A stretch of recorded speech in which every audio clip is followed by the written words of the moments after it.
Okay, car heater here for the 2017 Jaguar F-Pace. What a stupid fucking name that is. I don't even know what they're doing. Anyway, also versus the 2017 Maserati Levante. Another fucking probably nonsense SUV. Well, anyway, let's start with the Jag. Gotta say, I kind of think it looks good. This blue one looks nice. So, what the fuck is Jaguar doing? Well, we know that they're owned by Tata, which owns them, and Range Rover, so why do they need to build another SUV? I don't know. Why not just put both dealerships together in all locations and kind of, put it together that way, SUVs and versus sedans. But Jaguar needs a boost in sales because, frankly, let's put it this way, Jaguar sales are fucking terrible. I went to go look at Jaguars at one time before purchasing the Maserati, and I have to say they are quite expensive. They're actually a rip-off for what they give you.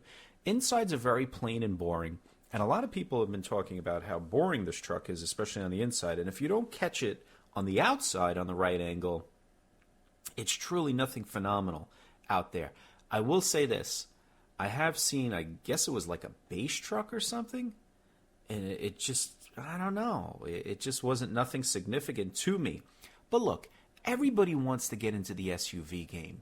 That's the thing right now. I remember when the Audi Q7 came out, they said, oh, it's too late. Too late?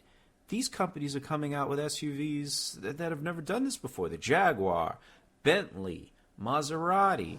So now they're trying to say that like 50% of all sales is SUVs. Okay, so take a look closely at this here. I don't know if you can tell, especially at this great distance, but take a look at this. It's pretty interesting. If you really look at both of the vehicles, it's just basically the Range Rover. All right, so let's go to their all-wheel drive system. That's the Range Rover Sport.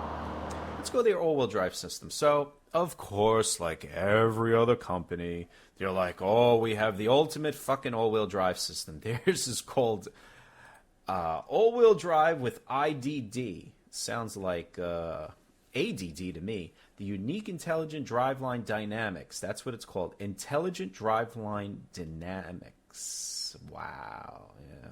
Okay, so what it does is, check this out. It's another fake all-wheel drive.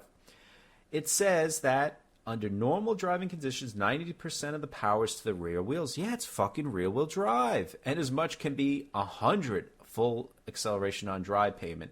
So here we go again. Here's another fake all-wheel drive system to where it's just nonsense. It really upsets me. You know, I'm all for 50-50. And you know I'm a big Audi fan.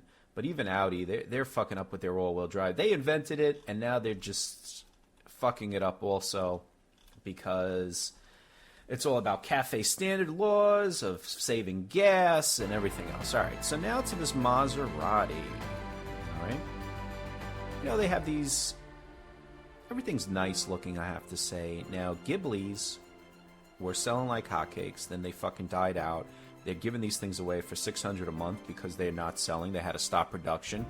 So, you know, it was funny. At one time, the Quattraport was the big seller. Of course, with the Ghibli, you know, it's smaller, less expensive, I gather. And now they come up with the truck.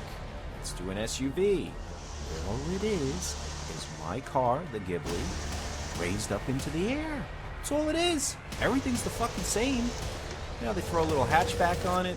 I know this thing is no type of contender off-road because I have this Q4 system and it's a bunch of fucking nonsense. I do think it looks good, but you have to get this Maserati truck with the right wheels. Those wheels were disgusting right there.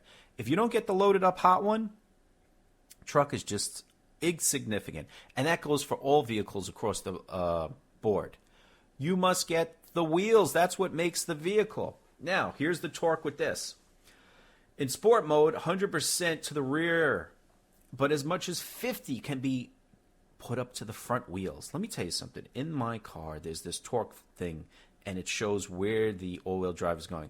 Car is really terrible with the all-wheel drive or whatever it is.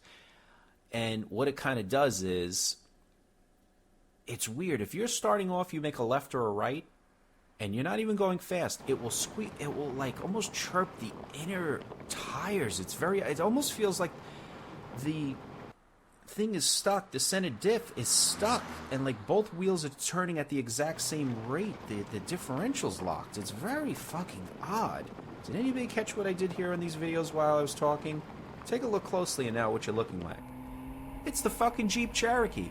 And if you ask me, if you look at this Maserati, it reminds me of the Jeep Cherokee. From what I heard, that yeah, it is built on the Cherokee platform, probably the Grand Cherokee platform or whatever. Of course, we know Fiat owns all these guys, whatever. So that's why I kind of threw that. I almost think, you know, you catch it at the right angle, it looks just like it. So anyway, plus I need some buffering in here to fuck with people's minds. So anyway, I'm glad I held this video a little bit. This was done for quite a while. So yesterday I go into Maserati. I was kind of like car hopping. I went to Audi, I went to Bentley, and then I go to Maserati. Audi, they didn't even fucking look at me as usual. Then I went to Bentley, real nice guy in there, Charles. I always have great conversation with him. He really knows his shit too. Anyway, they always treat me with love in there. So then I go into Maserati, where I bought my fucking car from, by the way.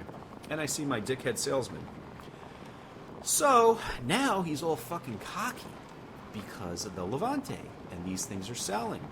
Now, I stole my fucking car because they were just giving these cars away because it's just dead there. So anyway, my wife is with me. Oh, would you trade in this vehicle like you said you would? And I already know the answer to that. They tell you the world when you're buying something, and they fuck you in the ass once they got you. But anyway, we raped them when it came to buying a car. So anyway, I told my wife, I'm like, listen, they're not taking our fucking car back. So he gives me some bullshit, and I'm like, listen, you don't have to bullshit me. You're not taking this thing back. But I will tell you this. In 2 years, when this thing becomes a fucking flop, like the Ghibli did, you'll be dying to get rid of this thing and doing whatever it is that we want. Now, it is a possibility, though. The SUV craze is there. I have to say, I probably would prefer driving the SUV. I don't know, just something about it. I think I would like it more. This Maserati that I drive around in, it's just really insignificant. It just really doesn't do anything for me. It's just boring. I'd rather own an Audi. I really would. I told the salesman, it's like driving a fucking Chrysler 300 around. He's like, you don't know what you're talking about. How the fuck don't I know what I'm talking about? I own the car. So here's the one they had over there.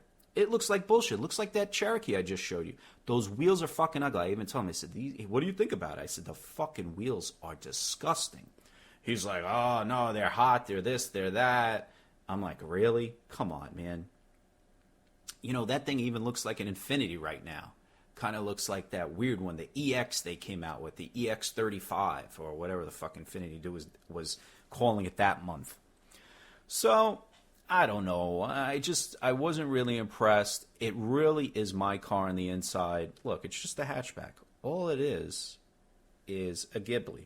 But you know what? They're sold out until January. Yep. And I heard the leases are probably like $1,200, $1,300 a month. Yeah, they're going to rape you right now. You know, that is their job. They're going to rape you, and then when things get bad, as they always do, and things fall out of style or whatever you call it, then the numbers come down to where they should be. Here's a little clip coming up. Yeah, I just did like 10 seconds here. Here you go. Take a look. With the Levante, I don't know, if you don't get the right wheels on this thing, it really does look very Cherokee-ish. So that's one of the problems with this vehicle. Here's the guy that sold me my Maserati. But I just want to come and take a look at it. So there's my car for all you haters who think that I don't know what the fuck I'm talking about. Yes, I have one. Yeah. What do I always say to people? Oh, how do you like the Maserati? Well, to me, it looks like a G35 or now G37 or what they call it this month is Q50. I really do believe it looks like an Infiniti. I tell everybody it's like driving a fucking Chrysler 300 around. It just reminds me. You know, a lot of the controls are the same, of course, from Chrysler. The interface is all from Chrysler. What I mean by that is the navigation, everything else, a lot of the switches. I said that to the salesman. He's like, oh, just because some of the switches, that doesn't matter. It's all about the engine and the drive. But the fucking thing doesn't drive good. It scrapes the bottom of every road you can. It's not a big deal, you know. Who cares about that twin turbo out there? The only thing it has going for it is the noise. Here's the interior in the car. You know, A lot of these switches in there are the same. The start button, the headlights, the switches on the sides. Does that really matter? I don't know. I just don't feel like I'm driving anything really special. And there it is. Subscribe to me. And, I have other things too. Facebook, Instagram, and all this other nonsense. Take a look. I do respond to your comments, so, know what you're getting into.